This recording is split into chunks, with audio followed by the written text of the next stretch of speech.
Welcome to our listeners who are tuning into the Do Winner Difference, an audio podcast where I spend a bit of time with incredible executives I've known for years, and you get to listen in. I hope our conversations are unique, insightful, short enough to keep your attention, but long enough so that you get some great takeaways that you can apply in your own career. Today, I have the very good fortune of speaking with Tyler Sloat, the CFO of Freshworks. In 2021, he helped take Freshworks public. And prior to that, he spent 10 years at Zuora and has a career that includes time at iconic tech companies like Siebel Systems, OvoPay, and Network Appliance. We actually have a fairly unique connection in that we're both from Hawaii originally. And as this is being recorded, we're really just 2-3 weeks away, removed from the horrific tragedy that is still ongoing on Maui, which is my home. And I hope those that are listening won't lose steam in their efforts to support them through love, prayers, and even donations, or hopefully donations. So, Tyler, thanks for joining us today, buddy. Here, man. I agree. I think I told you I had my mom over from Oahu last weekend, and then my brother actually works for Hawaiian Airlines still in Honolulu, and they had to kick into emergency mode. I just think so much worse than what people think. So the more help anybody can give, the better. Yeah, it's going to be an ongoing theme around here for a bit of time. I hope. It really is mind-boggling what's going on. So one of the other unique connections that we have, which I didn't realize, or I had to remind myself of, in addition to being from Hawaii, we both started our careers at Coopers and Lybrand, which is kind of funny. It is also crazy how long the tentacles can reach. I still talk to some of the folks that I started in Boston, Coopers and Lybrand, in the computer assurance services. And some are still partners at PwC. Or others are CFOs, or even some retired now, which is good for them. But yeah, it's pretty cool alumni group to have. Well, and it's given that our paths are somewhat similar, at least to start. We took different trajectories at some point in time, but those listening may not fully appreciate the start of your career, where it began. So maybe take us back to a few of the early decisions you made, starting with going to college, basically 5,000 miles away from home. I tell people that. So I went to Boston College. And folks think about that from Hawaii. They go, wow, that's crazy. But the reality is I went to a high school called Punahou, you know it well, a great school where everybody, pretty much goes to the mainland for school. It's not 100% true, but a lot of people do. I actually had 12 kids from my graduating class went to BC. I was a little bit different because my mom was a professor in Hawaii, in Manoa. She was a nursing professor. And then it was really, my parents got divorced when I was pretty young. And it was just my brothers and my mom and on the island, and we didn't have a lot, so we didn't travel a ton outside of some stuff. I would go to summer camps and stuff.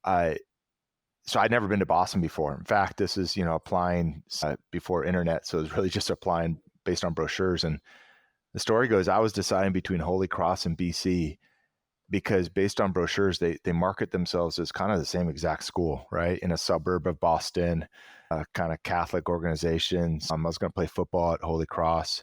And it really just came down to dollars. And BC ended up giving me more money, which was important. And so I ended up showing up in Boston, never been before. But my brother was a senior at MIT when I was a freshman at BC. And he said, we're typical brothers. We didn't talk that much. But he's like, hey, why don't you just come out a little bit early? So I dropped my bags off at BC. I literally showed up, took the T to campus, dropped my bags off, and then went down and lived in my brother's frat for a couple of weeks and pretended to be a senior, rushing all the freshmen with him, which was pretty darn fun.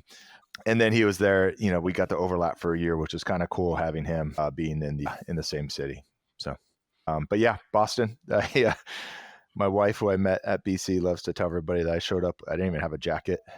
I think I headed to Filene's basement pretty quick in October to buy some stuff. So. It was a great experience. That's funny. I only went to Santa Clara in terms of distance away, which felt like, it's a long way just getting across the water. And I didn't own anything. I had just tank tops. It was crazy. I looked you literally had like tank a fish tops out and of dolphin water. Shorts and slippers, right? So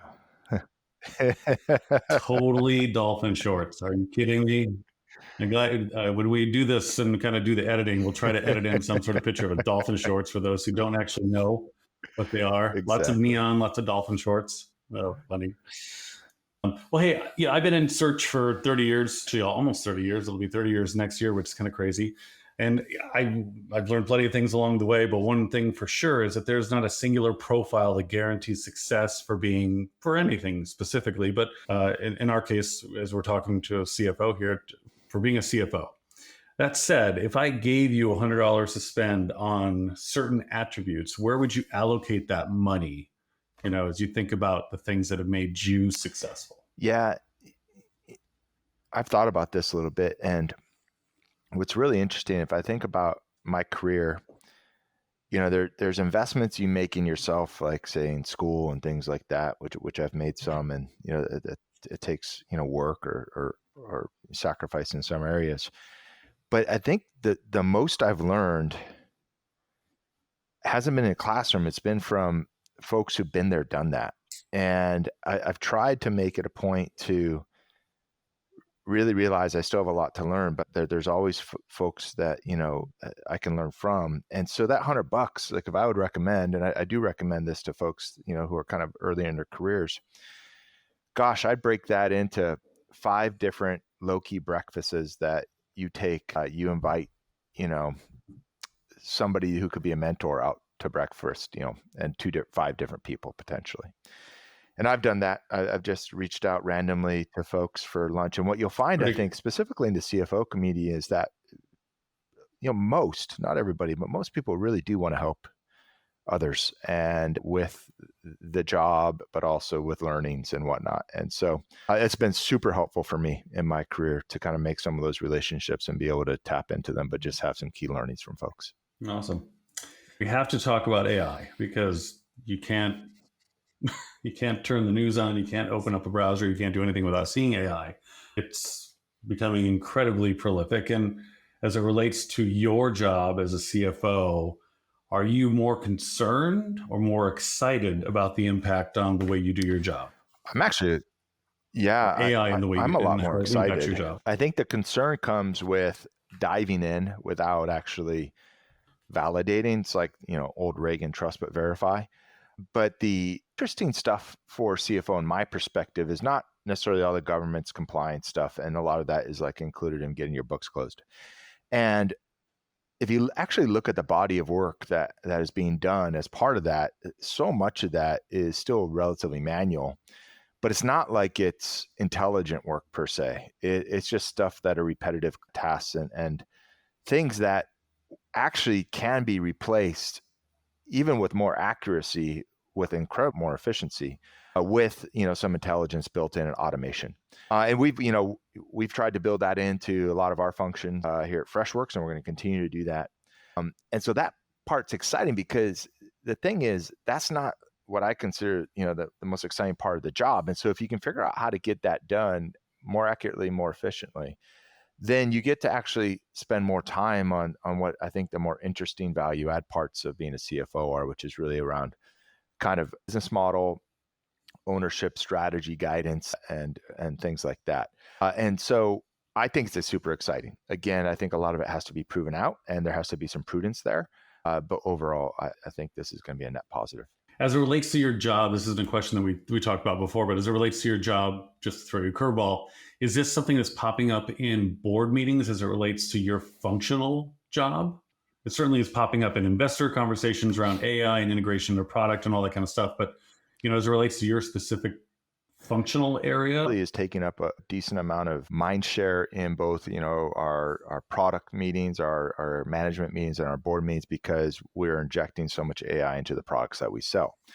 But for functional, I would say it's not taking as much time on the board meeting, audit committee meetings, where we actually dig in a little bit deeper into the functions. And that's where, my team gets to come in and kind of present their functions and kind of, the achievements and then what each one of them's working on.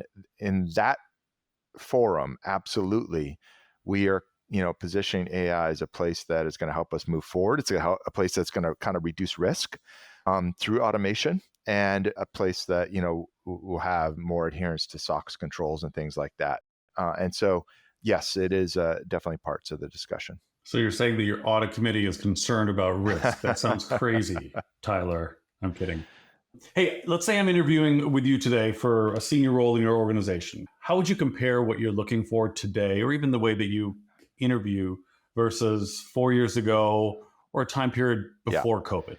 So when I look at a company in general, and just the whole organization, I really think that the company can kind of be broken down into 4 operational tracks.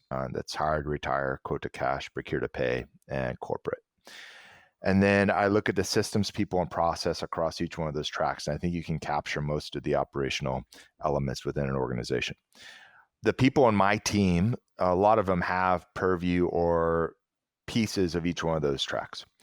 And so when I'm interviewing somebody now, part of it is the same as when I was interviewing them, somebody 10 years ago, which is really around, okay, do they have the capabilities and the aptitude to be able to get the job done? Some of it is because they've done it before, but some of them they may not have actually had direct experience, but they just are going to be can be smart enough, and then the experience they have had in the past is going to be something that can be applied to whatever the new role is. And so I don't always have to hire somebody who's been there, done that for the function, but they do have to have the aptitude to be able to do it. That is the same bar that's always been there. Now, I think that changes with experience and new technologies that are out there, that I think somebody has to be aware of what those are, open to those things and adapting. But I think that the biggest lens that we're putting now on hiring, especially at, say, somebody reports to me, where the expectation is that they're not actually individual contributors, they're really, building and managing teams, is really what type of manager are they going to be? Are they going to be a great cultural fit? And then lastly, now, especially at Freshworks, where we are very much a multi-geographical company, but also, kind of exponentially sized in COVID, where so many folks moved away, that you have to be so much better at communication and management in a remote framework. And that's actually a very difficult skill to have. Mm-hmm. And part of that is even, sometimes, specifically for accountants and things, being able to come outside of your show and communicate and reach out and create relationships. And so that is the lens that I am trying to put on things as I'm hiring folks, because I think even if you have the aptitude, if you can't do the other part, you're not going to be successful. And so you have to be able to do both. You are a very, very capable CFO, but if you weren't a CFO, what would you be doing? Yeah, it's interesting. Like when I first went to college, I thought I was going to be like a youth minister. And then my major actually in school, I was an econ major and a pre-dental, which is no different than pre-med. I clearly didn't go down that path. It wasn't really, that's not really a recommended path for a grade point average stuff, but it was interesting to go learn. I never had an accounting class in undergrad. In fact, when I graduated and went to Coopers, I went into computer assurance services, which was kind of IT internal controls before SOX existed. And then when I transferred to San Jose from Boston, I transferred into audit. I literally was reading a fundamentals of accounting book in my car before I walked into the office, because I didn't know what a debit and credit was. And then obviously quickly had to go educate myself, both on the job and go take classes. Point of that is, I never necessarily thought I was going to be an accountant. That's not what I grew up to be. I actually don't necessarily even consider myself one as a CFO. I consider myself more of an operator. And when I look back, I was like, okay, if I didn't have a job as a CFO, I'd probably want to be somewhat of a COO or something like that. But if I was really going to do a complete career thing, to be honest, I'd probably want to follow somewhat of my mom's path and be a teacher. If I was being super honest. Well, look, you've been on the receiving end of a bunch of questions. And while we talked about what those might look like before this, we did not talk about any sort of, or I don't know what sort of question you might ask me. So the zinger on this whole conversation to close things out is you get to ask me a question. And I don't know what it is. And hopefully I will not put my foot really far in my mouth. No. So let's see. I mean, you just talked about that we started at Coopers together, but you obviously took a completely different career track now. And so I actually have a dual part question, because I'd love to find out, you've built an incredible organization. I also know you're very involved in philanthropic efforts and things like that. But I kind of curious, okay, how did that happen? And then I guess the second part of the question is going to be around, what are you seeing in the best possible candidates today? What are you asked me about interviewing, but when you are looking for an executive or something for one of your clients or even, somebody else, what are the attributes that you're looking for the most in those folks? Because I think that would be interesting for me to hear, but also anybody who's listening to this.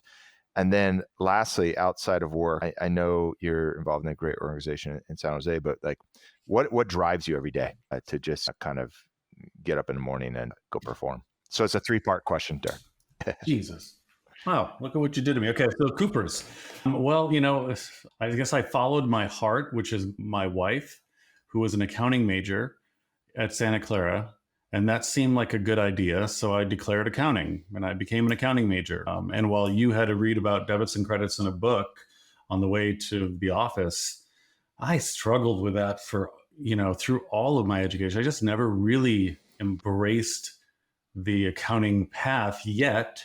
I followed it because it seemed like, I declared my major. I'm going to go and do public accounting. And when I was there, I didn't do well. I mean, that's probably not the best thing to say for everyone to listen to, but I did very poorly. Like I wasn't highly rated. I was very well thought of, I think, as it related to working with other people, but functionally, I was marginal. And so I was actually part of a layoff at Coopers & Lybrand about 9 months into my time there, along with a handful of other folks. It wasn't a great time in the market. It was 1994, about a year into my tenure there. And so I had a chance to kind of sit back and go, do a little bit of a pause and say, I've been following this, kind of riding this wave that was kind of going along, to make a reference to the ocean. But I finally made a decision to do something differently. And I sat across from a headhunter who was talking to me about different roles, none of which I was qualified for, to be totally clear. And I liked the role that he was playing with me, and in terms of the job that he was doing. And so I ended up kind of flipping the script on him and saying, well, what about what you do?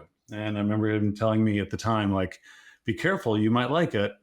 Now I'm 30 years later, and clearly I have liked it and excelled at this much more than I ever did in accounting. And so, yeah, that's how I kind of got in and out of it pretty quickly. As for kind of this, like what I'm seeing in the best candidates, the older I get, the more I appreciate, really genuineness in people, thoughtfulness, and listening. There's so many problems people try to solve overly quickly without taking in enough information. So when I'm thinking of candidates who are selling themselves too quickly without listening to the question that's asked or thinking about the framework of how to present something, I tend to have a really great appreciation for somebody who's very thoughtful. Doesn't mean long-winded, but just, really thinking about the question and how it relates to, the situation at hand. And that's not, people are often very quick to try to fill space with noise. And then they may not actually be answering the right question at all. And so I do appreciate it when people are kind of thinking about things a little bit differently and more thoughtfully. And as it relates to kind of things that drive me when I get up every morning, aside from, my family and their well-being and trying to provide and all that kind of stuff, I've done well enough over my career that that's not a significant issue every morning. But I'll take it back to an accounting term, opportunity cost. When you're 22 or 3 or 4, and I tell those people all the time, you don't really think about opportunity costs as it relates to time. And now that I'm in my, over 50, the opportunity cost of doing one thing versus another is much more dramatic. And so if I'm doing something, I want it to be really purposeful, whether it's at work or whether it's in the community, whether it's thinking about doing just the right thing more often than not. That's really, I really look at life in terms of that. And I think it's not the worst way to kind of approach things. So no, that's a great perspective. Yeah. And I try to get back to Hawaii once in a while, get my feet in the sand in terms of, perspective. So, and this year I'm hopefully going to be able to get back in a way that I can do something as it relates to, giving back, going back to the tragedies on Maui that are still just, unfolding in ways that we can't even begin to think about whenever this does air, which would be over the course of the next few weeks. I fear we're not going to be much further along, unfortunately, in kind of the discovery of really how crazy things have been over there. So, but hopefully I'll get back. Well, I appreciate your time, Tyler. You've been great to me, great to our firm over the years. You're a good man. I know you've raised a great family.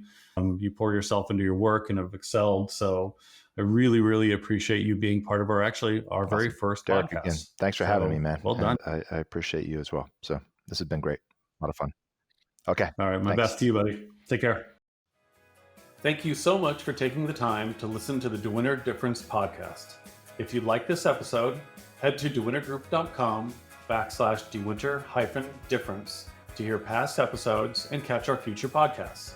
We'd love to hear your thoughts, comments, or suggestions, and be sure to connect with us on LinkedIn, Facebook, and Twitter.